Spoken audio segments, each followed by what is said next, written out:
Welcome back, everybody, to the Fantasy Hockey Hacks podcast, a member of the Hockey Podcast Network and the official podcast of Left Wing Lock, your number one source for fantasy hockey intelligence. I'm Devin Davidson, your host. With me, as always, Bruce Gunther and Tyler Homan. Not here tonight is John Enns. He had some business to take care of, so he is not joining us. But, boys, what's happening? Tyler, how'd your game go? We actually won, so that was different. Nice. That was That's good. It was a nice little thing. Different. Don't usually do Did that. you So score? that was nice. I did actually. Did you get a penalty? I did. I got. When two does he of not them. get a penalty? I got two of them. Just checking. For what? Were they minors, or what'd you do? Yeah, I slashed the hell out of them. And then the other one, I don't know what the other one was. Probably slashing too. I don't know. Shin pad testing. Yeah, Doesn't matter. Tested him Doesn't out. matter. Yep. Nice. Whatever. Gotta make sure he's wearing them. Yep, and he was. Good thing. Good stuff. Okay, well, here we are, episode 43. We're going to do NHL Week 15 waiver wire picks and preview. Since John's not here tonight, we're going to do sort of a modified John's list. But before we get into that segment, I just want to really quickly give a shout-out to Anuj Agarwal and the team over at FeedSpot. We want to thank them. Their team has actually added us to the top 15 fantasy hockey blogs list on their website, as well as the top 10 fantasy hockey podcast list. So some great stuff there. I've included the links in the show notes. There's some notable names and podcasts on that list. NHL is on there, Keeping Karlsson, some other names you'd recognize. So to be included in that list is great. It means a lot to me and to the guys here. So thank you for that. We really appreciate it. The other thing I wanted to mention was congratulations to Heather and Wyatt. They are the winners of our most recent Ask the Hacks giveaway. Both listeners have been set up with a free subscription to the Left Wing Lock iPhone app. For our listeners, if you guys would like a chance to win, send us a question on social media. Use hashtag #AskTheHacks or send us a DM or send us an email at fantasyhockeyhacks@gmail.com. We're going to do a draw each week for a winner for a 1-year subscription to the Left Wing Lock app. And I also just wanted to quickly say thank you to Jordan for recommending the podcast to the boys down in Southern Ontario. If you guys are listening, hope you're enjoying the show. If you'd like to leave a review, we do appreciate that. And again, thank you to everyone who left reviews this week, because we got a few of them, and makes us look good, even though, as Tyler says, we are hacks. So, so with that, let's move on to John's list here. If you've been listening to the show for a while, you know it's just John's shit list, which this week we're gonna modify slightly, and we're not gonna go with a player. We're gonna go with a team. We're gonna go with the Edmonton Oilers. They lost to Ottawa 6-4 last night, and all hope seems to be lost for this team. They're 2-10-2 in their last 14 games, dating back to December 3rd, my birthday. So they haven't actually won a game since before my birthday or after my birthday. So it's your fault. They've got a minus 21 goal differential. It is my fault. Yes, I've jinxed this team. It's now my fault. I'll take full responsibility for that. 20th ranked power play. They're the 31st ranked team in the league since December 3rd. Absolute trash, as Ouch. John would say. And Ouch. with that, so I'm going to just hand it off to you guys, Bruce, Tyler, whoever wants to start, but I know you guys had some strong opinions earlier, so we can get into that. Oh my God! I don't know what you. Where do you start? Right? Where do you start? I guess first question: are they going to fire Tippett? Yes or no? They should, but they won't. That was going to be my answer. You don't think they're yeah? They're waiting. They should get rid of him, but they're not going to get rid of him for what Holland said in his press conference. Too many coaches. You can't flip through that many coaches. So I don't know. I'm going to throw a wrinkle into that, though, guys. I just saw earlier on social media, Bag Milk from the Oilers Nation Radio podcast mentioned that apparently they have a press conference scheduled for tomorrow morning in Edmonton. He's gone. Yep. And it's there's happening. it could be. They traded Connor McDavid for Jacob Chikrin. Oh God. Oh God, Bruce. You're Tyler, on the list. Sorry, did I spoil it? You're on the list. Did I spoil it Don't already? even say that stuff. Yeah. Bruce, I'm posting that meme now. We were talking earlier. I said every time Bruce mentions trade Connor McDavid, my head just hurts. But Yeah, and there's some rumors floating around too that Jay Woodcroft, and this isn't actually substantiated anywhere, but people on Twitter are saying that Jay Woodcroft's on his way to Edmonton. So we'll find out in the next 24 to 48 hours if there's any truth to that, but it wouldn't surprise me.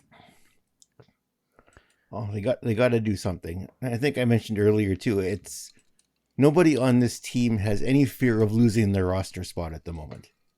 They're not going to sit in the press box. They're not going to get sent to the taxi squad. Nobody has any fear of that in this lineup, so they just play. So I didn't watch last night's game, but I caught a bit of the highlights. So they looked good for the first two periods, and then the bottom just dropped out in the third period. So I don't know if they figured that Ottawa was just going to give up after that, or I don't know. Like I said earlier, I think this is truly just a flawed roster. The depth that we hoped was in the bottom six isn't really there. There's some coaching decisions that aren't great. The goaltending is probably the biggest issue. We've been talking about goaltending all season. Yeah. I mean, I think at this point too, I guess the big like Tippett's not a bad coach, though he hasn't really actually won anything in his entire career, but he's not a bad coach. But when you lose this much, when you are top 5 in the NHL before December 3rd to being 31st in the NHL on January 16th, you have to do something, and the only thing you can do is this, especially with COVID and where the cap is and everything. You can't just make trades, obviously. No. And that's probably not the worst thing either, because last time they made one, it wasn't the best one either. So they have to do it, and they have to hope for the new voice bump that Vancouver got. Vancouver's roster is not that good either. I think they have a little bit more depth than Edmonton does. Their goaltending is obviously way better. But the whole team can play better in front of the goalie and at least have league average. And I think if you have league average and you have Draisaitl and McDavid, you should be able to still have a playoff spot at the end of the year. And hopefully something falls into place with the goalie.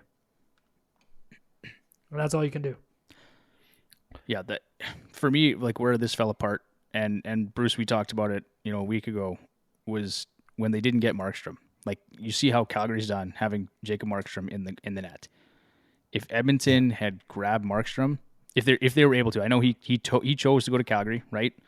But had he come to Edmonton, they wouldn't have signed Barrie, so that contract's not there. That might change things for Ethan Bear. Maybe they don't trade Ethan Bear if Barrie's not here, right? Like. Now, there's some other things there with Bear as well, but long story short, they need a goaltender. They don't have it, right? And Ken Holland chose to sign Mike Smith for a 2-year contract, and he's played, 3 or 4 games this year? And it's January 16th? Yeah, and Vegas gave away Marc-Andre Fleury, and the Oilers were nowhere even near around that. Yep. What about Nedeljkovic, right? That guy, he was a third-round pick in a bag of pucks, and he's in Detroit. Yeah, exactly, right? It's, I don't know. I guess the question is now, what if this all continues to go sideways, what do you do with Skinner? Do you keep him up and let him play, or do you get him the heck out of here and just suffer through when Smith and Koskinen for the rest of the season and then just reevaluate in the spring? Or in the fall, sorry. That's tough because, Tyler, like you had said earlier, their number one focus right now has to be winning. And who gives you the best chance to win in net? Well, right now it's probably Skinner. Right? Yeah. If you go by the numbers. He didn't have a good game, though. Smith can't stay healthy. No, but the whole team didn't. He pulled a Koskinen, I heard. He, that Josh Norris goal. Nice, great shot wearing somebody else's helmet. And that shouldn't go in from there. That should never go in from there. At least it wasn't costing his glove hand, but there were still a few goals that he shouldn't have got. But the other thing is the grade A chances that they gave up. They gave up a lot. They didn't have a lot of shots against through the first 2 periods, but when they did give up a shot, it was in a grade A scoring area. So there's a ton of problems. Too many. And I think a lot of this falls on Ken Holland too. Tyler, how mad were you when he signed CC to 4 years? I was I was irate. I was very upset because like, and surprisingly enough, CC actually hasn't been that bad this season. But if you look at it, the reason why Chicago was even able to get Fleury for absolutely nothing is because they had the cap space. And why do they have the cap space? Because Ken Holland took all $5.5 million of Duncan Keith, all of it. Yep. And Yeah. how you can do that and be okay with it when he was either going to go to Vancouver or here. And you can't with the way their cap was, you can't take that full cap hit and be okay with it because they had no room after Vancouver wasn't going to. Yeah. Vancouver wasn't going to. And they didn't get any. No. And there was no compensation. Like everyone, the media, the fans, everyone talking about the whole situation thought, okay, if we're going to take Duncan Keith, like they've got to at least throw in something, throw in a pick or a prospect, like because we're doing you a favor by taking Duncan Keith off your hands. And really, it was nothing. Like there was no incentive for the Oilers to take all of that cap hit, like you said. So another botched deal from Ken Holland, honestly. Not good. There's been a bunch. Like I was going to say, no, it's just like he's got his track record at this point. It doesn't look good. And he's at a point now where they're basically wasting the best years of Connor McDavid and Leon Draisaitl's career. Like, does it look any better if you go a year or 2 or 3 out? He had $25 million in cap space this summer, and what did he do with it? Didn't get a goalie. He needed a goalie. Yeah. No. They could have gave up. Lost Larson. There was... Yeah. They could have gave up the same. They could have gave up the same that Colorado did for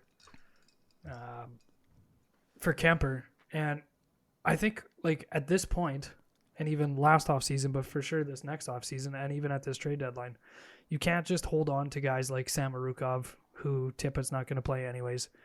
You can't hold on to these guys that are prospects because if they're assets that you have to move to get players that are under control and under a good cap hit that can fit in and make this team better, you trade all of it. Trade it all away. Like, look at Pittsburgh. They've been good forever. And they pick in the bottom 5 of the first round, if they do. And they bring in guys like Sam Lafferty and Teddy Bluger, who all can play in the top 9 and contribute. Yep.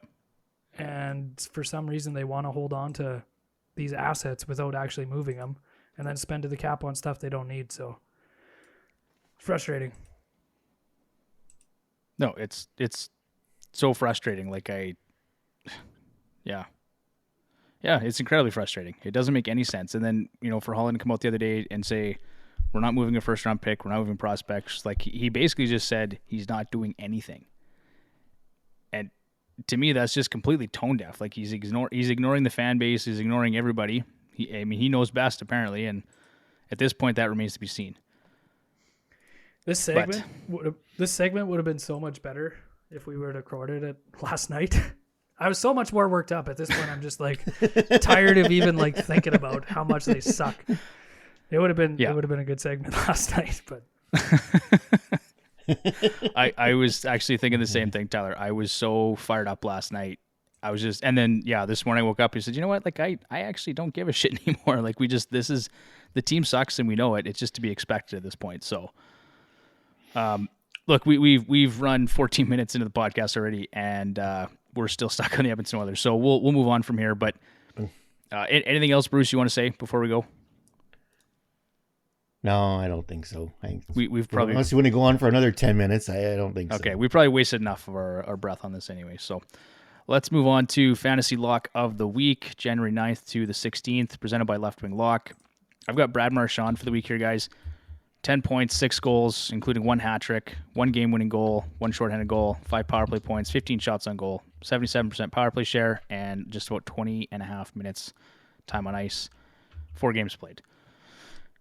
He looked good all week. And on his hat trick, the 3rd goal was a shorty. Nice. Yeah, and he's just looked really good all season long. I mean, not physically. He's a little odd looking, but I mean, on the ice, he's played really well. Hell. We're going there. Jesus. Honorable mention here goes to Florida's top line. We actually last week we talked about Colorado's top line. This week we're going to mention Florida's top line. I guess de facto, whatever you want to call him. But Jonathan Huberdeau, 7 points, 2 goals. Sam Bennett, 6 points, 4 goals. He had a hat trick this week as well. Anthony Duclair with 5 points and 2 goals. They combined for 18 total points and 8 goals through 3 games, while posting a 54% Corsi, 87.5 goals for percentage, 61.9 scoring chance for percentage, and a 60.87 high danger scoring chance for percentage. So they looked really, really good all week long. The Panthers in general did. Was it 16 goals in those 2 games, Friday, Saturday? Yeah. And they play the Oilers next, don't they? Yeah. Yeah, they do. Well, we talked about that too. Yeah, the Oilers have just a brutal schedule here for the next 6 or 8 games. So Florida by a converted touchdown or just a touchdown? Probably just a touchdown. We're going to get the new coach bump. So, Yeah. So it's all good. Yeah, you know what? I might just become man. a Panthers fan. Just say fuck it. They're pretty good. They're fun to watch. I'm not there yet. I'm not there yet. Their jersey sucks. No, I got a ton of Oilers stuff for Christmas, so I can't jump ship yet. Yeah, I did too. I know. I'm kidding, but honestly, it's incredibly frustrating still. So let's move on to the next segment here, guys. Headlines with the Hacks, news and injury updates for January 10th to the 16th. As we've said in the past, our partner Left Wing Lock has a complete up-to-date list available on their website for all players placed on COVID protocol. I'm not going to go through it. It changes daily. There's too many players.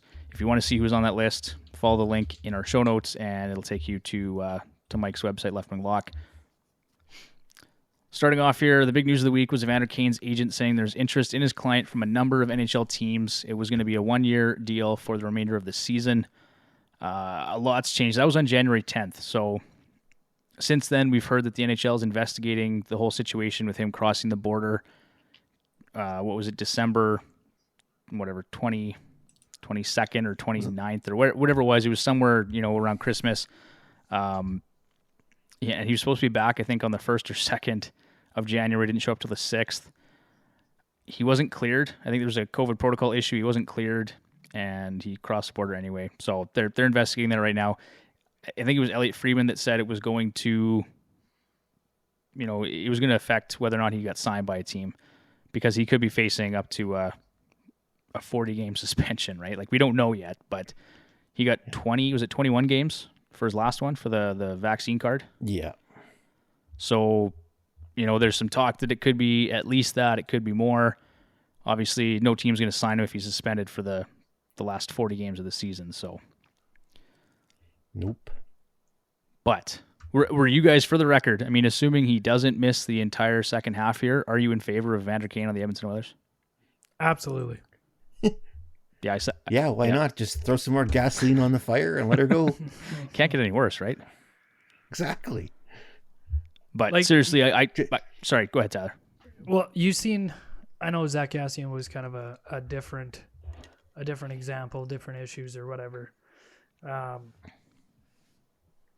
It's just such a thing with the stuff that Kane's done for people to hate him. What he's done is so different than what the problems that Cassian had.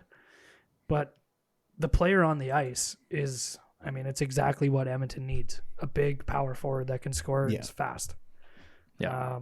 I agree completely. It's just too bad his name's Evander Kane. Yeah. Yeah, they need him. Honestly, at this point, the Edmonton Oilers need a shake-up. Assuming that he can just play hockey and focus, which I don't have high hopes for. But for 4 months, I think on a short-term deal like this, right? Yeah. And I think because he's playing for a contract. Yeah. And there's minimal risk for the Edmonton Oilers because they're not signing him to whatever it was contract like the San Jose Sharks did. Minimum dollars, like... Don't have... Yeah, it's a good thing we don't have the cap space. Well, for $1.5 million, they can make something work, right? I don't think that's not that difficult, but it'll be interesting to see if that situation or when it shakes out. if the Edmonton Oilers will have Kane in the lineup. Maybe a new coach, maybe a new GM. Just in case that new coach bump doesn't work, we got to sign Kane. Yeah. Do both of them, then think about what might happen. Oh, yeah. Might win 2 games. Holy shit. On a heater.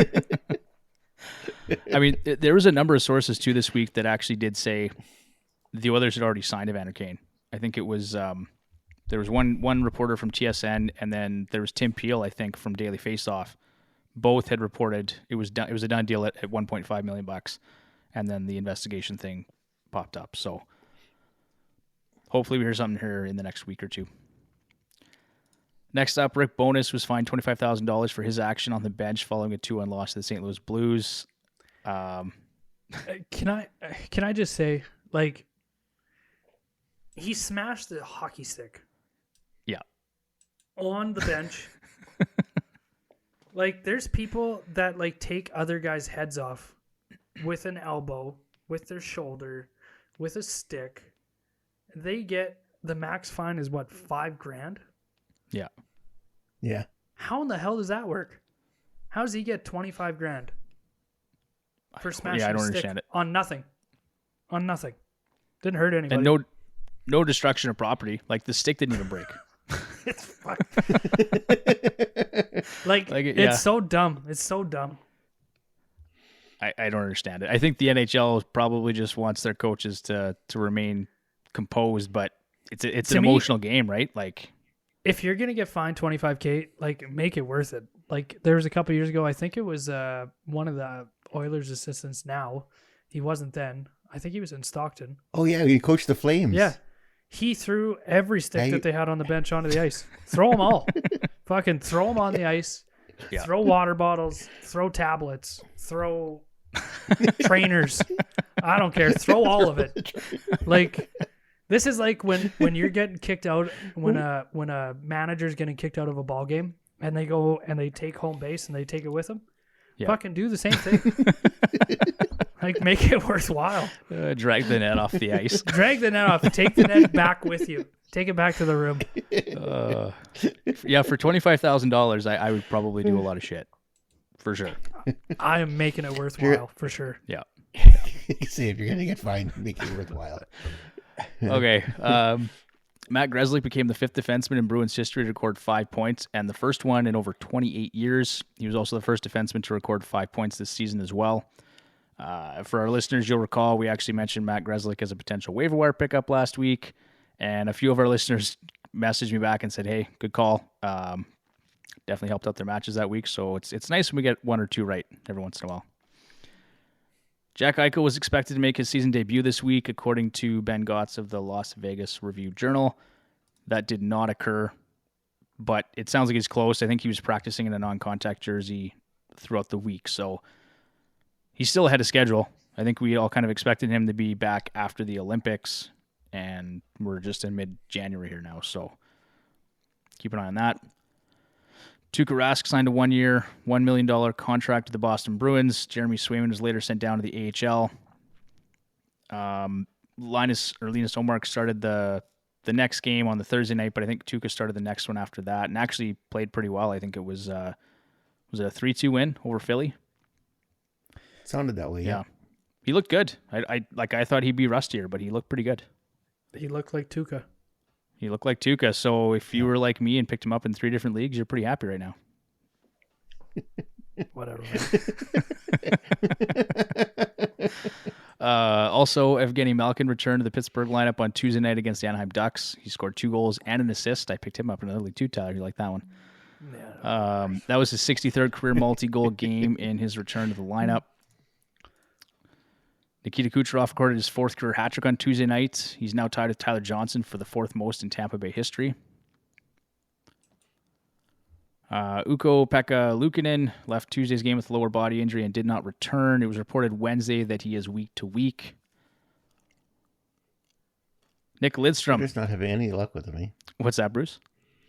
They just don't have any luck with goalies. Isn't that like their 5th goalie that's injured now? I think so. But, they keep bringing up guys who seem to be able to play, so... Must be nice. Must be nice. Their scouting department's doing something right. Yeah. Nick Lidstrom was named VP of Hockey Operations for the Detroit Red Wings. The Hall of Fame defenseman played all 20 NHL seasons with the Detroit Red Wings. Getting the band back together. Yeah. Made Ken Holland who he is. That's right. Yeah, pretty much. This whole thing is Nick Lidstrom's fault, is what you're saying. No, it's Ken Holland's fault for sure. All right, fair enough. Well, if Yzerman wouldn't have signed him, Holland probably would have. So That's true. would have put him back out on the ice too. Probably. All those playoff game experience. Yeah. Bowen Byram is suffering from lingering effects that may stem from past concussions, according to his father. Hopefully he's okay. Yikes. Yeah, for sure. Obviously, he's struggling out the gate here at a young age. Jake Allen suffered a lower body injury on Wednesday night. The Habs goalie has just 5 wins this season to go with a 3.15 GAA and .901 save percentage. Like we mentioned earlier, Brad Marchand scored a hat-trick against the Habs on Tuesday night. 2 of those goals were actually 15 seconds apart. The fastest Bruins player to score 2 goals since November 18th, which was Milan Lucic in 2010, sorry. Joe Pavelski scored a career-high 5 points, 2 goals in Wednesday's game against Seattle. He's having another excellent season at age 37. He's got 35 points, 15 goals, and 35 games played. He's on pace for 87 points, and we don't have to hear John talk about how much of a trash player he is tonight, so that's kind of refreshing. What a relief. Sorry, John. Sorry. Pavelski's pretty damn good, so. I'm not. Very good. I'm not, yeah. Andre Palat did not play on Thursday. He was ruled out for Saturday as well, so keep an eye on that situation. According to Jason Greger, Mike Smith's thumb is still bothering him. He's going to miss the next 1 to 2 weeks. Apparently, it's a partially torn tendon that's going to require some time to fix. At this point, it's basically, it's comical, honestly. The old man's just falling apart. Pretty much. I mean, There's I not know enough how he duct tape feels. on the planet God. But he's 2-year getting contract. paid. Yeah, he's getting paid a 2-year contract to play, so I don't know. Gonna need more duct tape. Montreal's Chris Weidman was suspended for 1 game after headbutting Bruins center Eric Holla. I missed that. I missed that one too, but I see that. it happened. Igor Shesterkin was activated from COVID protocol on Thursday afternoon in time for the contest against the Sharks. He made 37 saves for a 3-0 shutout in his return. You know what ticks me off about that is they didn't announce it till like 50 minutes during warm-ups. Yep. And then by then my roster is set and I'm screwed. I couldn't move him. I just I got lucky because I had seen something on Twitter, I think, saying that he might play, that he was cleared. I can't remember where it was, but anyway, I did manage to get him in my lineup on Thursday, which was nice. Yeah. Oh, I didn't. David Pasternak scored his 11th NHL career hat-trick on Thursday night against the Flyers. He's now 4th all-time for hat-tricks among Bruins. Tuukka Rask did make his first start, like we said, a 3-2 win. 25 saves, a 2.01 goals against average, and a .926 save percentage. Chris Kreider scored twice on Thursday night to reach the 200-goal milestone for his career. Former Edmonton Oiler Andrew Cogliano played in his 1100th NHL game against the New York Rangers on Thursday night. Good for him. Yep, good to see. Aisha Visram was on the Kings bench as an athletic trainer Thursday night. She's believed to be the first female to work behind an NHL bench in any capacity. That was according to the LA Kings Twitter account. It's insane that's that's awesome. Talking point, even. Like 20. Yeah. What is it, 2022? It's now 2022, yeah. And that's a talking point. There's a girl on the bench. Yep. It's surprising that it's the first time it's happened. Yeah. But yeah, it's kind of sad that it is the first time, but yeah, agreed. Yeah. Kyle Connor picked up a goal and an assist to reach the 20-goal mark for his 5th consecutive season. He's pretty good, pretty damn good, and I'm happy to report that I sniped him from Tyler in 2 different leagues. Whatever. And I have him in the 3rd. Jeff Skinner recorded his 4th multi-goal game of the season against Nashville. That's the most among Sabres players this season, and he's 10th time since joining Buffalo in 2018-2019. A lot of people hate on this guy for his contract, and probably rightfully so. But he can score goals. Honestly, they just never seem to put him in a position to score. They bury the guy in the 4th line and get pissed off he won't score goals. It's nice seeing him doing this because, like you said, we all know you can do it. And yeah, it's not like they're going to put $9 million in front of you. Yeah. If you put $9 million in front of any of us, yeah, we're going to sign it, right? Yeah. You don't blame the player for signing the contract. No, not at all. And we know he can score goals because he did it. But yeah, like you said, when you're playing on the fourth line, playing 10 minutes, you're not going to get anything. Now they've got him back in a prime spot, and he's producing, and we all knew he's capable of doing that. Yep. Aside from Rick DiPietro, this has to be probably the second worst contract ever in NHL history. It really does, though. Like, at the time that it was signed, nobody was making that money. Nobody.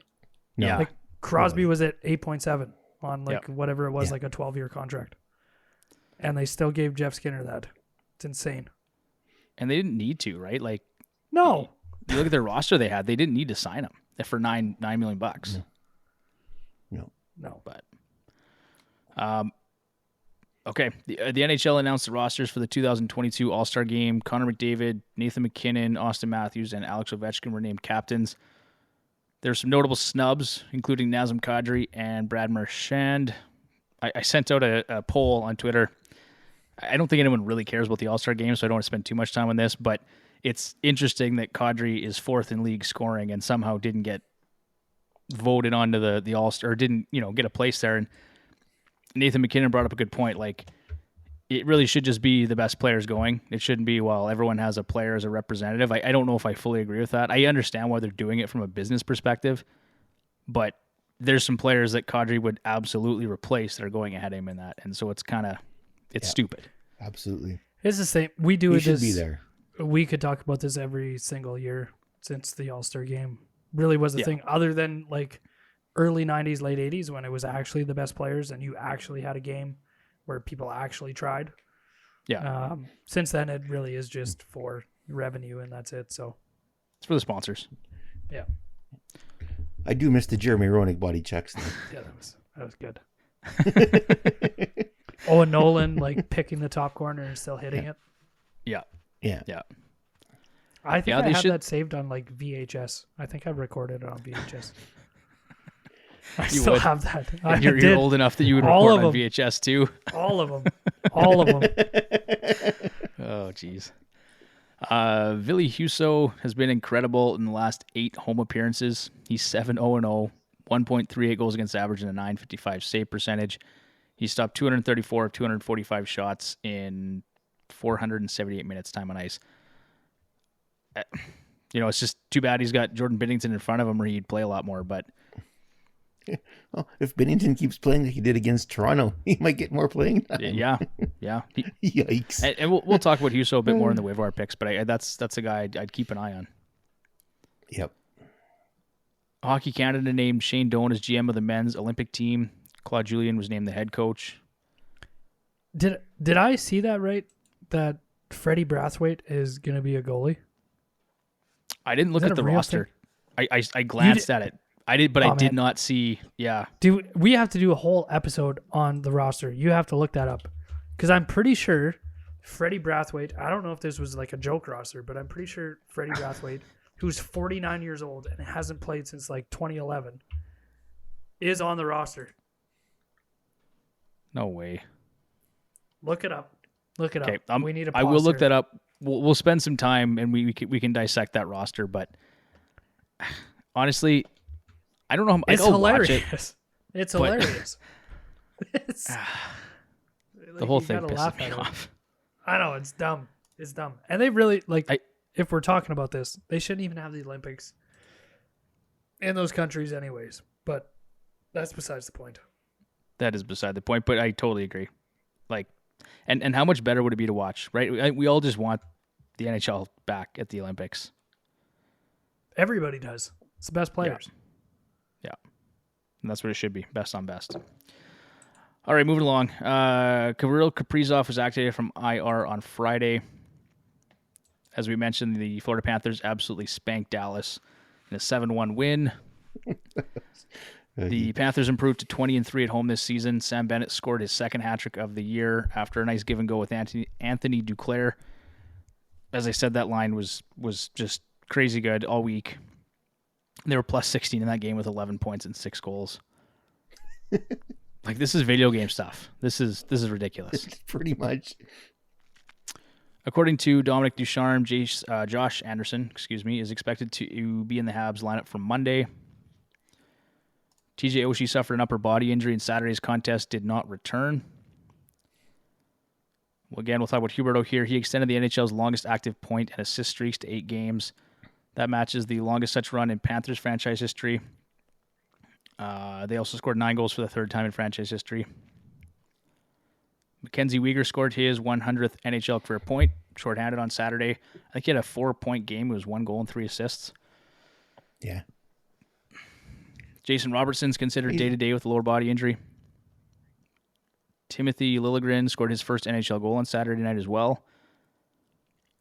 Marc-Andre Fleury recorded his 3rd shutout of the season, only trailing Jacob Markstrom, who has 5, Jack Campbell with 4. Fleury also became the 14th goaltender in NHL history to record 70 career shutouts or more.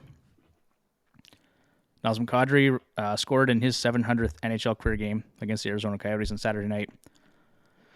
And then, the Edmonton Oilers, we'll talk about them. Some breeze right over that one. And then today, Alex Ovechkin scored his 26th goal of the season. He's now up to 756 in his career. Thatcher Demko required the 4th fewest games with 103 in Canucks history to reach 50 wins. Just Roberto Luongo, Corey Schneider, and Dan Cloutier achieved 50 wins faster. Pretty nice group there. Yeah, it's nice when you have goaltending, hey? For sure. All right, now's probably a good time to tell the listeners that the Fantasy Hockey Hacks podcast is a proud partner of NHLShop.ca, the best source for all your officially licensed NHL apparel and merchandise. Follow the links in our show notes or on our website. Save up to 50% on select apparel now and get free shipping on orders over $99. Use promo code NHLFS99 at checkout. Terms and conditions apply. See store for details. Full disclosure, Fantasy Hockey Hacks may receive a small commission for your purchase, which helps us to continue providing original content and feed Tyler's gambling habits. And I need it. Right on cue, buddy. All right, let's move on to the next segment here. Ask the Hacks. I want to ask you a bunch of questions, and I want to have them answered immediately. And we're going to start with this question here. Ilya Sorokin or Semyon Varlamov, which one do you keep for the remainder of the season? Bruce, I'll start with you. I would keep Sorokin for the rest of the season. I think I would tend to agree with that. Just in case, if the Islanders don't recover from their horrible start from the season, they are playing better, but obviously I think they're going to give the kid more of a chance to going forward here. Unless he completely stumbles, but for me, it's still Sorokin. Well, and they've got lots of games in hand here now too, right? Like that is one thing to keep in mind. They're going to play a ton of games down the stretch. Yeah, they've played the least amount of games out of any team in the league so far this season, was what I read earlier today. Yeah. So definitely an option to keep in mind. I think Sorokin he's around 90 or 95% rostered. Varlamov was a bit lower. He might be somewhere in that 60 to 65 range. So really of the two, the only one that's going to readily be available or potentially be available is Semyon Varlamov. Yeah. I will say Varlamov has had good numbers in his last 3 games. He's got a 2-1-0 record, a 1.02 goals against average, and a 973 save percentage. Well, if they can get back on track, get both of them. Like, I wouldn't be surprised to see a 50-50 split with these 2 goaltenders for the rest of the season. So would you guys be opposed to trying to acquire both goaltenders? I know some people are dead set against having a tandem on your roster, but when it's someone like the Islanders who have a ton of games in hand and both are quality goaltenders. Oh, I did it. I ran with two tandem sets last year. I ran with Vegas and so with Fleury and Leonard, and with the Wild with Kakkonen and Talbot. I did that with one team all last season. And almost won the whole damn thing. I don't have any. Darn close. Yep. Darn close. I don't know. Tyler, thoughts? I was just kind of looking at their contracts here. They still have 2 and 3 years left. It would make sense that they kind of run a split. I have a hard time kind of running tandems. I tried it for a while with Bobrovsky and Spencer Knight, but it hasn't really got me anywhere, to be honest with you. So Now you don't have to worry about it because Knight never plays anyway. Well, that's right. And Bobrovsky's actually winning games now. It's kind of nice. The rest of my roster's on IR with COVID, so there's that. Join the club. Well, the Islanders were really the only one to really dedicate that 50-50 split last season. They've done that for last year for sure. And actually, I did run with Sorokin and Varlamov last year, and I was just fine with that. But I don't mind running 4 goalies. Like, I can run one tandem and 2 other goalies. I'm okay doing that. Yeah. Because I don't know that you're going to necessarily get one dedicated guy that's going to run the table the rest of the season. And numbers-wise, they're not that far apart, right? Like, I think Sorokin's at 925 and Varlamov's at 917.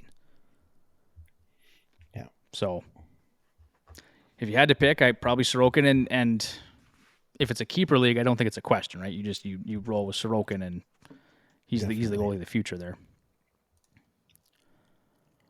Next question here. I currently have Ivan Barbashev and Braden Shen from the Blues, but I could drop them and pick up Taylor Hall and Evan Rodriguez. Thoughts? Yes. In a heartbeat. Yeah, I've got nothing here for... Somebody dropped Taylor Hall in one of our leagues, and I picked him up, and he didn't do anything for a couple of weeks, but he's starting to kind of get it back together here. He's doing well now. Yeah. Oh, yeah. He's coming around. And Rodriguez, too, is like...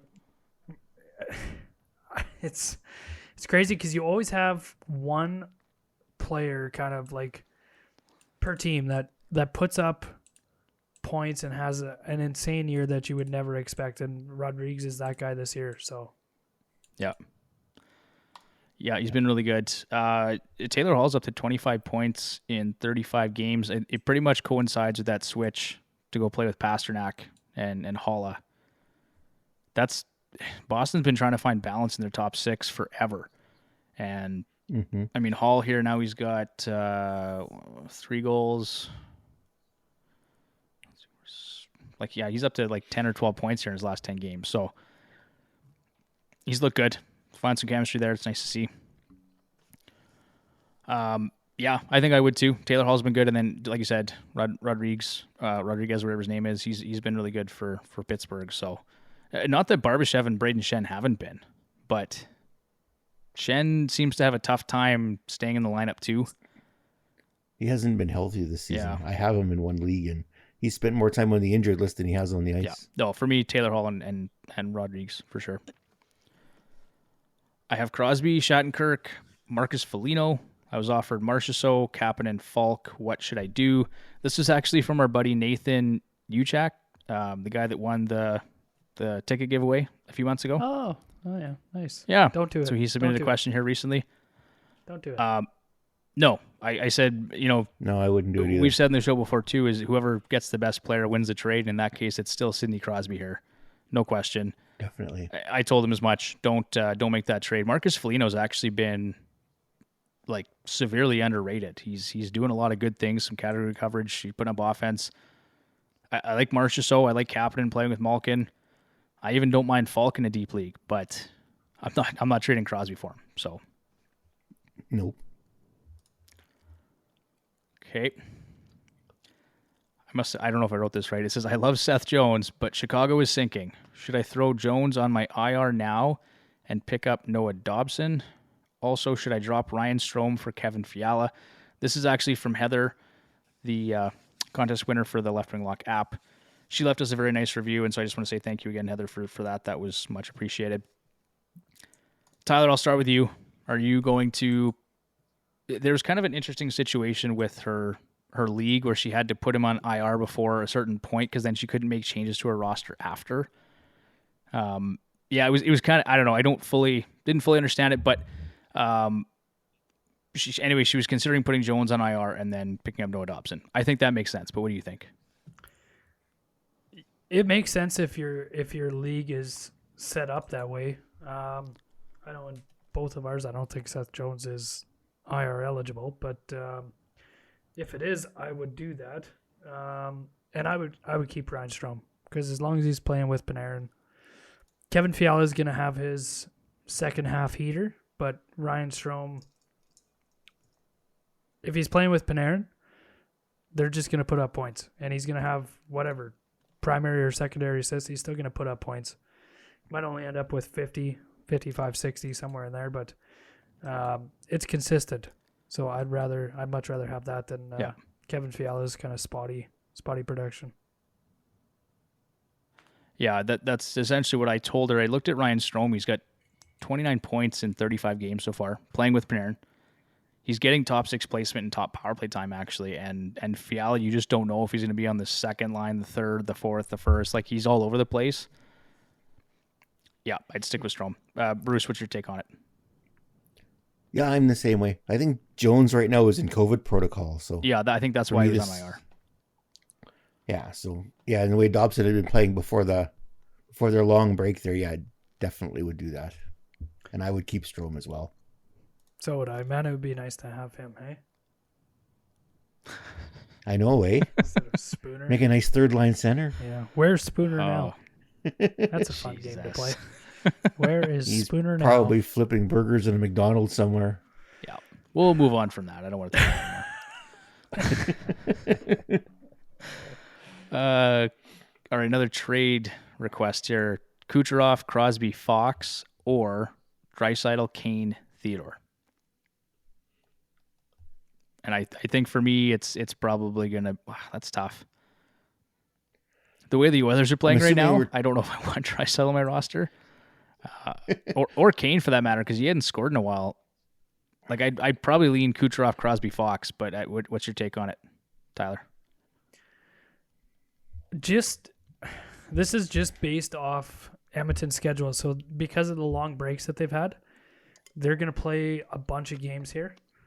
And I think Draisaitl is going to start putting the puck in the net. Kane's been pretty consistent. Theodore hasn't really done a ton. Fox has been super consistent. Crosby's kind of get back at it. I think just based off the number of games that Edmonton's going to have to play at the second half of the season here, I would probably go with Draisaitl, Kane, and Theodore. And I don't feel comfortable with that, but that's my answer. Okay. Bruce, what's your thoughts? I actually was going to go with Kucherov, Crosby, and Fox. Yeah. And I guess my thing is a little different. Well, along the same lines as what Tyler was thinking, except that I think what's going to happen is the Oilers are going to burn Draisaitl and McDavid out by the end of the season because they're going to win, they're going to have to play them a ton because there's nothing else on this team right now. So yeah, I think they're going to burn them out. Kane's not having a Patrick Kane season. Like Tyler said, Theodore is behind where he was last year. So Fox is playing right at the pace he was last year. Kucherov had another long rest, so he's well rested. He's been finding his groove again here, and like Crosby's back to being Crosby. So I'd go with Kucherov, Crosby, and Fox. Yeah, that makes for a good podcast. I like that. That's good. Yeah, we don't have to all agree all the time, but I'd take Kucherov, Crosby, Fox too. Do I trade Leon Draisaitl and Brian Rust for Sidney Crosby and Nikita Kucherov? Sort of a similar question here. And yeah, I think I do that trade too. I would do it too. Yeah. Okay. Would you rather have Jack Eichel? I'm just gonna move on from that one. Sorry, guys, I don't have. I seen you thinking about it, and I was thinking about it hard too. Like, I don't even want to say I want to trade Draisaitl, but if John was on here, you'd be all over that. Yeah. Oh yeah, he'd take Crosby, Kucherov, no question. Absolutely. I think Kucherov, like, he's got 13 points already in 8 games. Yep. He's like Kucherov on that Tampa team is going to put up a pile of points. Like you said, Crosby's starting to get, like, I don't know if he was quite 100% when he came back, right? And he's dealing with wrist issues and stuff like that. Like, he wasn't taking face-offs to start the season, and I think as he gets healthier and healthier throughout the year, he's going to start producing more. Brian Rust, we know he's not going to keep producing at the rate he was. Like, he's put up, again, video game type numbers. And Draisaitl's cooled a bit, but that was probably just more of a regression than anything. So, I mean, Yeah, it's a tough one. It's at the end of the day, if you were to compare the numbers, it probably ends up being a bit of a wash, I think. But Crosby, Kucherov for me anyway. Yeah. Would you rather have Jack Eichel, Thomas Shabbat, and Andre Vasilevskiy, or Austin Matthews, Thatcher Demko, and Jacob Chychrun? And Bruce, I'll go to you here first. I have my opinion, but I'll go to you first. I really struggled with this one. In the end, I went with Eichel, Shabbat, and Vasilevskiy. Okay. Because Eichel's going to get opportunity with Vegas, lots of opportunity. Ottawa's an up-and-coming team. Shabbat's gonna get his points again. Vasilevsky's the best goalie in the league. Demko's good, but Vasilevsky's better. And that's kind of how I come down to it in the end. And I went the other way. I told the listener that I spoke with, I said, for me, Austin Matthews is going to be, if he's not the Rocket Richard winner, excuse me, he's going to be right in the running for it. Thatcher Demko is a phenomenal goalie. Like he's not Vasilevskiy, I understand, but he's going to be damn close. And Jacob Chychrun, we talked about him with Mike a couple weeks ago, just saying that based on his shooting percentage and all of his metrics, he's due for some real regression here for the remainder of the season. And Mike thought he was in line for another 8 to 12 goals for the rest of the year. So if Mike's even close on that, you're going to get some substantial production from Chychrun. The other thing to keep in mind, he's on the trade block. So there's talk that he's going to get moved to a contender. So now you might have an elite level defenseman that gets moved from Arizona to, insert team here, whether it's Vegas or Tampa or whoever. So I kind of like the potential there. I mean, Jack Eichel, I think he'll probably come back and he'll be good. Like you say, he'll be on a mission. Yeah, and lots of opportunity in Vegas. He's going to do well there. Yeah. But for me, I'm going to go Austin Matthews, Thatcher Demko, Jacob Chychrun. Tyler, what's your thoughts? Yeah, I'd probably go Jack Eichel, Shabbat, and Vasilevskiy. Even if your league counts shifts. I forgot to mention the shifts. Damn it. we got one in this week. I couldn't beat you to it. I'd probably still go with that. That one was up on a platter for me. Damn it! And I had to sit here for it felt like 5 minutes just to get that one out there. So. All right, good stuff. Let's move on to the next question here. Team A gets Alex Ovechkin, Drew Doughty, and Jack Campbell. Team B gets Roman Josi, Drake Batherson, Trevor Zegras, Elias Pettersson, and Carter Hart. Who wins this trade? It's a 3-player keeper league. Bruce? Oh my God. Yikes. And it's a keeper league too, so. Yeah, I'm going with Team B here. Yeah, me too. Yeah, it's kind of where I was leaning to. It would have been Team A, but when he said keeper league, that's kind of what flipped it over to B, although I don't know if Carter, I'm not sure if I'd keep Carter Hart, but. But even if you got the rest of these guys, like Josi, Batherson, Zegras, Pettersson. Like, you look at the way Josi's been playing, Zegras has been getting better. Pettersson had a good game today for Vancouver. He got 2 goals today. It's about time. I would say that would be the better team to have. Yeah. Tyler, you agree? Yeah, that's the way I'd go with that. All right, good stuff. Tyler, if you got to refill that drink or text Amy, now's probably a good time because we're getting into our DraftKings ad read here. Yeah, see you in 20 minutes. It's a little bit different this week. Okay, yeah, we'll see you in a bit here. As a member of the Hockey Podcast Network, the Fantasy Hockey Hacks podcast is a proud partner of DraftKings. The NFL playoffs are here, and DraftKings Sportsbook, an official sports betting partner of the NFL, is kicking things off with a huge offer. Counting down to Super Bowl 56, new customers can get 56-1 odds on any wildcard team to win their game. Bet just $5 and win $280 in free bets if your team is victorious. If Sportsbook isn't available in your location yet, you still have something to play for this wildcard weekend. Everyone can play for huge cash prizes with DraftKings daily fantasy football contests. DraftKings is giving all new customers a free shot at millions of dollars in total cash prizes with their first deposit. Download the DraftKings Sportsbook app now. Use promo code THPN and get 56-1 odds on any NFL team. Bet just $5 and win $280 in free bets if your team wins. That's promo code THPN this wildcard weekend. DraftKings Sportsbook, an official sports betting partner of the NFL. Must be 21 years of age or older in New Jersey, Indianapolis, or Pennsylvania only. New customers only. Minimum $5 deposit and $1 wager required. One per customer. Restrictions apply. See DraftKings.com/sportsbook for details. Gambling problem? Call 1-800-GAMBLER. Tyler, how was supper? Man, it was good. 3-course dinner. Everything was really good. Dessert was awesome. Glad to hear it. Now, so. Okay, good stuff. Well, before you go to sleep, let's maybe move on to Edge Work, the segment where we do the work to give you the edge in your fantasy hockey leagues. Starting with the NHL schedule for Week 15. The upcoming week is going to be a busy one with 52 total games on the slate. 13 teams play 4 games. Just 5 teams play 2, and the remainder play 3. Monday and Friday are busier than usual with 8 games each, while Wednesday and Sunday are more typical with 3 and 5 games respectively. With this many games on the schedule, be sure to take some extra time to assess roster/schedule conflicts. Utilize the strength of schedule and roster maximizer tools at leftwinglock.com. Monday, 8 games. Tuesday, 8 games. Wednesday, 3 games. Thursday, 9. Friday, 8. Saturday, 11. And Sunday, 5. We'll take a look here at some of the teams that play 4 games, starting with the Colorado Avalanche. I mean, I probably don't have to really explain why you want to target this team, but they do have 4 games on the slate for next week. They've been dominant over the last 30 days, posting the league's second best winning percentage at .813.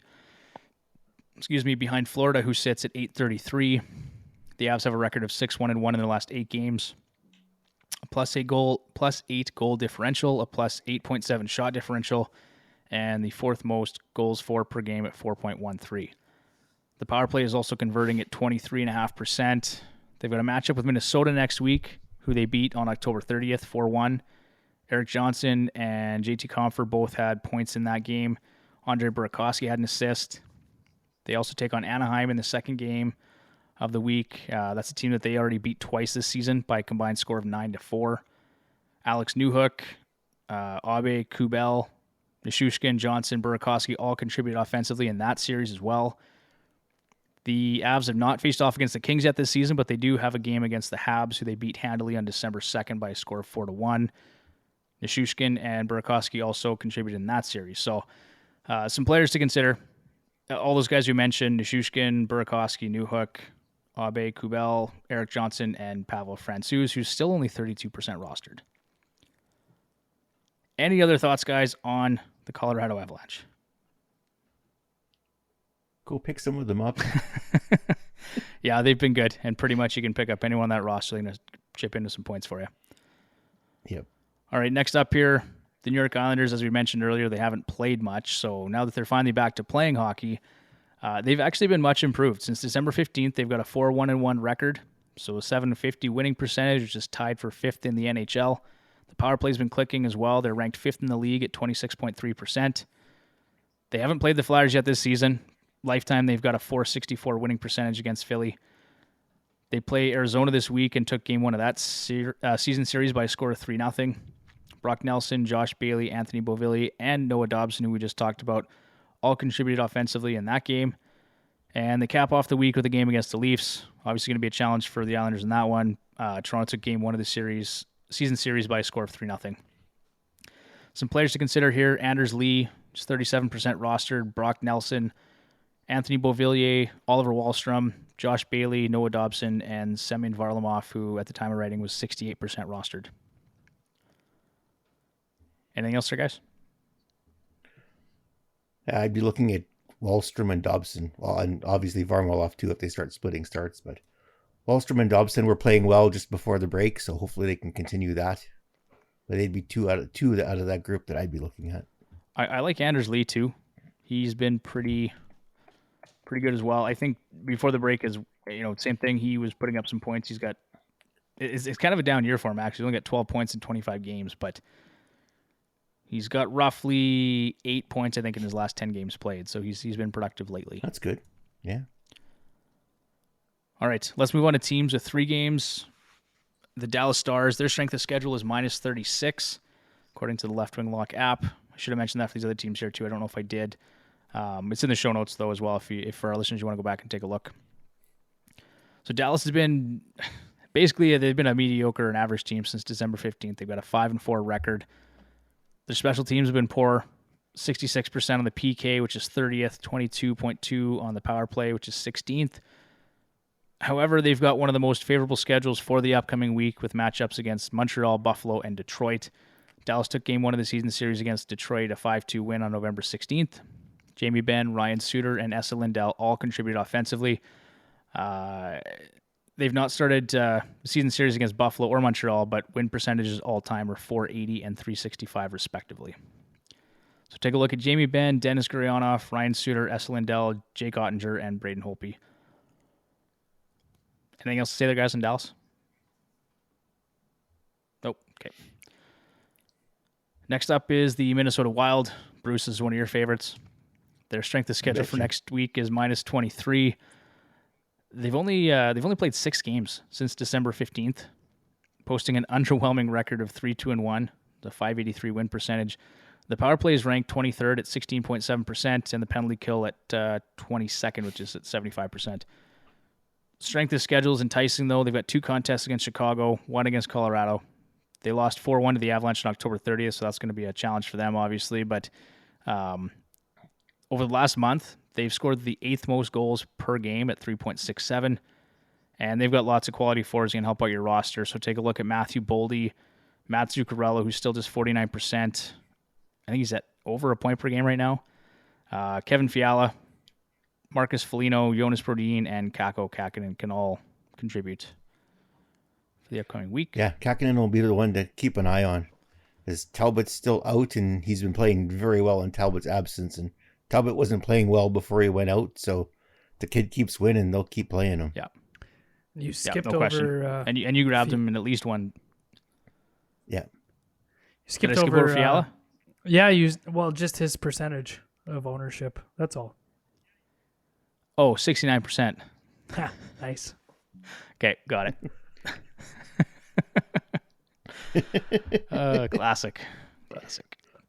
All right, let's wrap this one up here. The schedule, teams with 2 games. Take a look at the Vegas Golden Knights. Their strength of schedule is at -59. The Knights are 6-3, 0-2 in their last 11, dating back to December 15th. They sit 11th in the league in goals for per game at 3.36. The power play has been surprisingly good, Bruce, at 5th overall, 26.7%. About time. Yeah. While the penalty kill has struggled, they're 23rd at 75%. The Golden Knights took the first game in the season series against the Habs, a 5-2 win on November 6th. Braden McNabb, Nicholas Roy, and Riley Smith all contributed offensively in that first matchup. As we mentioned earlier, too, Jack Eichel's been practicing with the team in a non-contact jersey, so it'll be interesting to see how the lineup shake out when he's back in the roster. It'll be interesting to see what Vancouver does to get him on the roster. They're going to have to acquire some cap space. Vancouver? Or you mean Vegas? Vegas. Did I say Vancouver? I heard Vancouver. Am I crazy, Tyler? Oh. No. Well, yeah, but anyway, no. It doesn't matter. I know what you meant. Yeah. Well, yeah, but no. Yeah, thanks. I got you. Yeah. No, that's right, Bruce. That's a good point. Who gets traded? The cap gymnastics they're going to have to perform will be interesting. Somebody's got to get lots of players with traded. LTIR. Yeah. Yeah, there's been talk about Dadonov. Maybe he gets moved because I think he's got $5 million on his contract, right? Maybe. Yeah, I had read somewhere that they were looking at acquiring Ryan Kessler's contract from Anaheim to give them more LTIR space, and then they would possibly move a $5 million player like Dadonov out, and that would clear up more than enough space to bring in. Yeah, watch it. Eichel off of the. It'll be Edmonton, and they'll give up a first-round pick for him or something stupid like that. For Dadonov. Dadonov, yeah. After Holland said they're not moving a first-round pick. Yeah. Some players to consider there, guys. Riley Smith, Evgeny Dadonov, Nicholas Roy, and Braden McNabb. And then probably what a lot of you have been waiting for, our listeners, the NHL Week 15 waiver wire targets.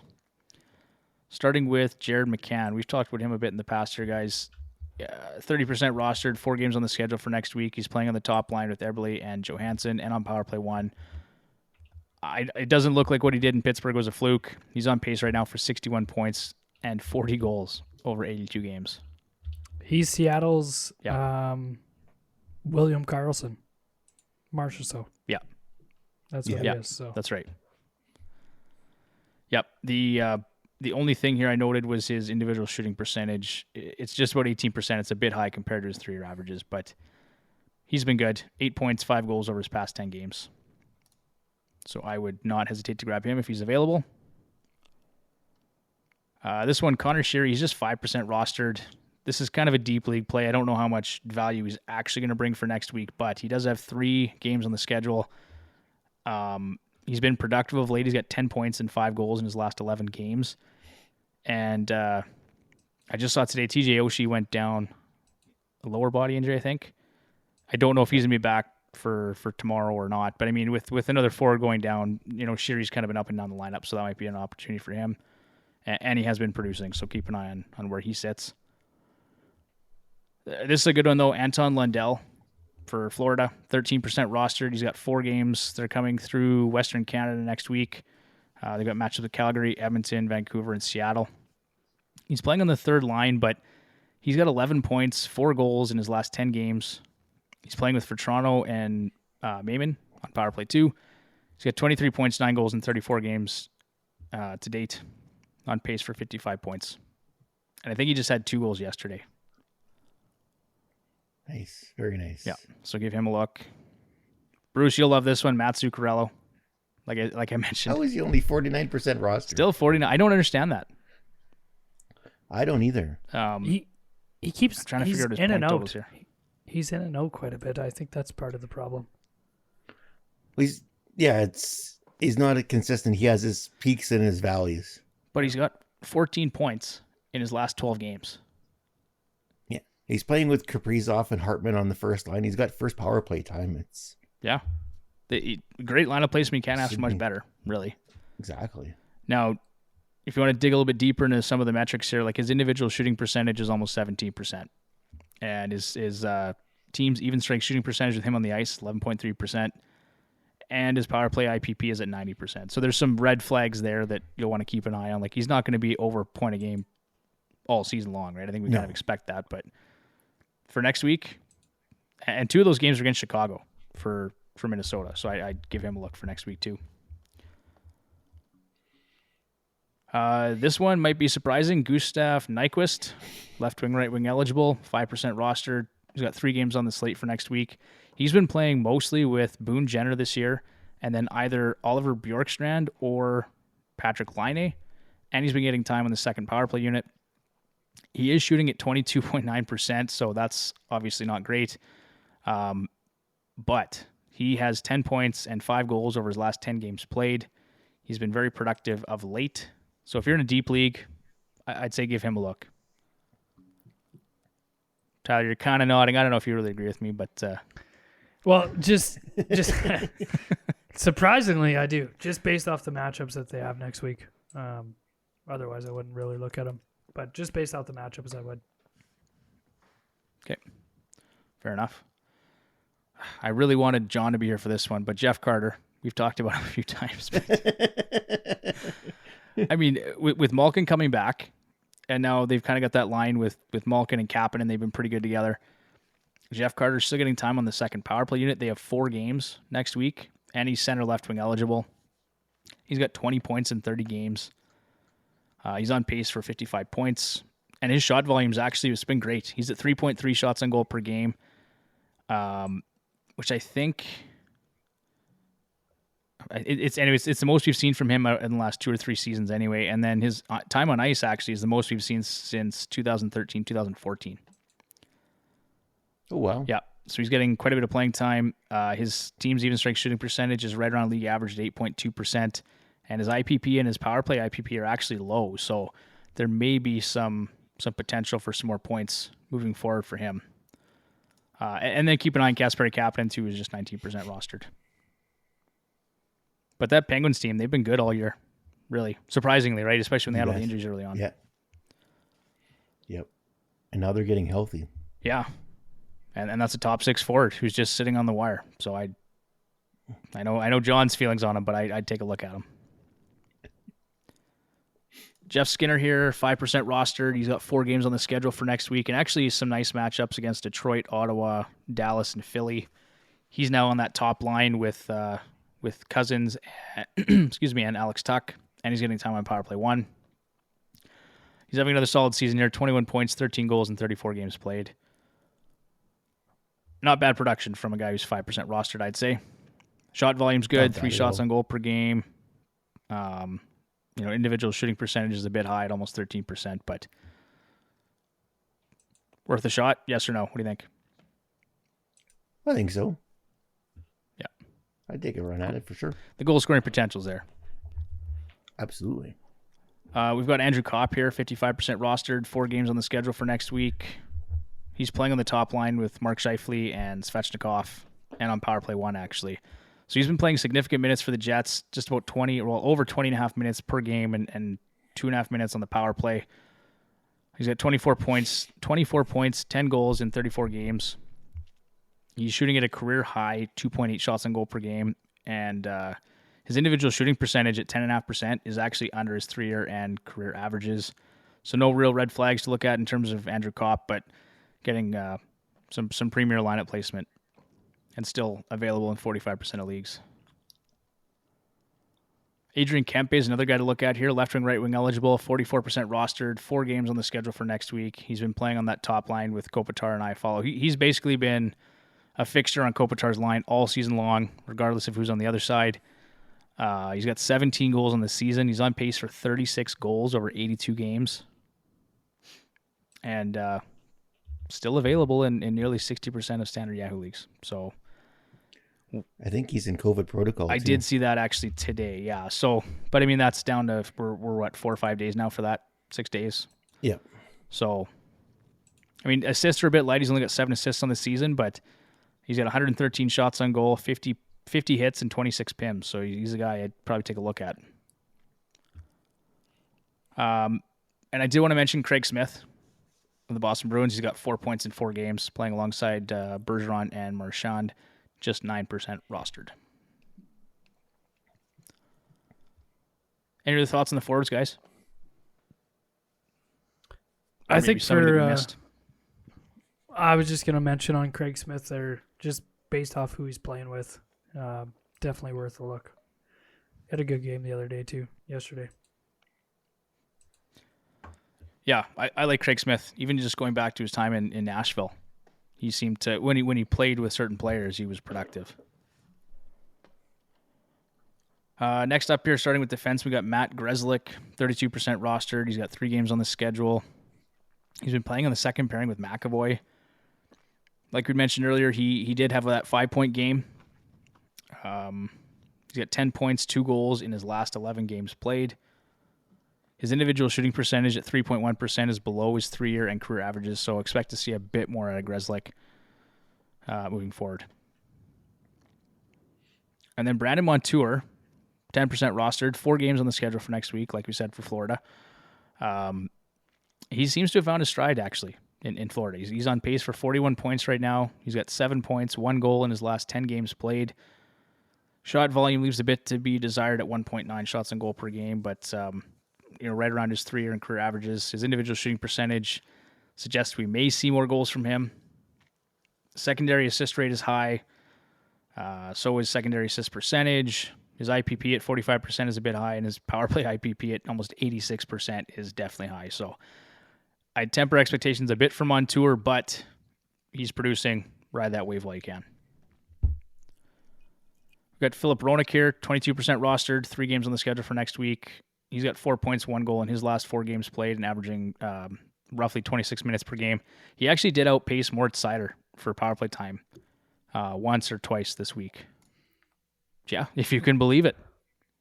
I can't. So, wow. You love cider. I can't even believe it. Well, now you know.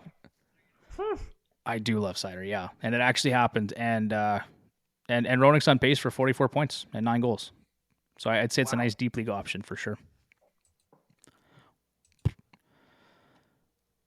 This one, I mean, I might even just scratch it, but Eric Johnson, he's 53% rostered. He was producing, I think he had 4 or 5 points over the same number of games recently, and then he kind of fell off the map here over the last 4 or 5 games. So someone to keep an eye on, but he's been disappearing, and he hasn't been getting a lot of power play time either. So let's move on to goaltenders, starting with Calvin Peterson, 33% rostered. He's got 4 games on the schedule for next week: San Jose, Tampa, Colorado, and New Jersey. His role has been mostly as a backup this season. Actually, he's got 37% net share. However, he's now played 3 of the last 4 games for the Kings. And in his last 3 starts, he's got a 0.67 goals against average, a 968 save percentage, and a 3.51 goals saved above average. I'll be curious to see if he does start playing more games here down the stretch, whether they're resting quick or just because he's had a couple stinkers. But I would even just add Peterson a speculative ad, just thinking he might get more playing time down the stretch here. What do you think, Bruce?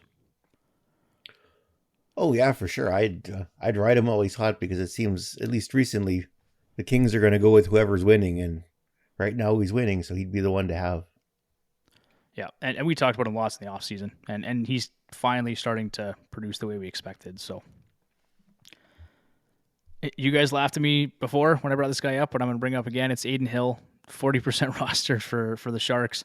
3 games on the schedule for next week. He's kind of playing in a tandem with James Reimer. He's got 55% net share. But when Reimer went down, he actually stepped up, and he's got a 3-1-1 record in his last 5 starts, along with a 1.99 GAA and a 932 save percentage.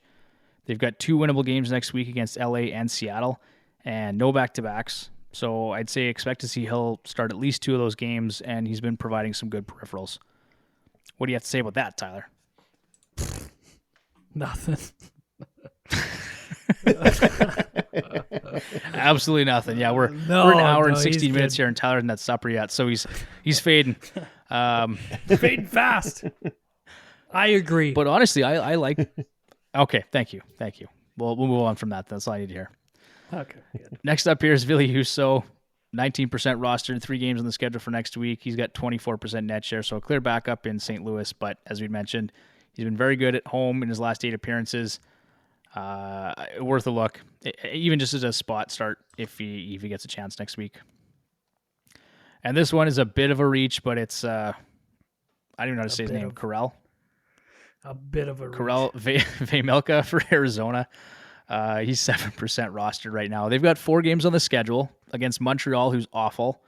New Jersey, the Islanders, and the Rangers.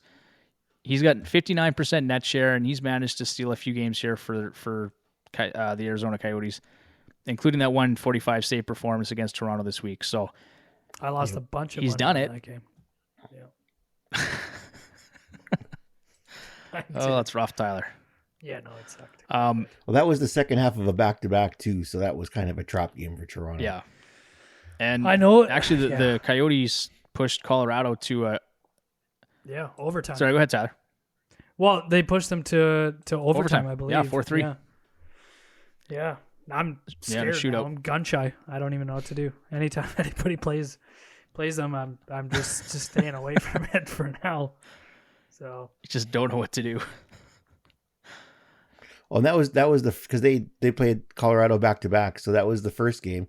And then the second game, Colorado lit them up like a Christmas tree. It was 5-0. They sure did. I think too, there has to be something said for when good teams go into Arizona to play them. You're not getting the best. Like, you're not getting the best performance. And they'll be surprised by, oh my God, it's the third period and they're still hanging around. Well, we should probably do something about it. Yep. We like living here.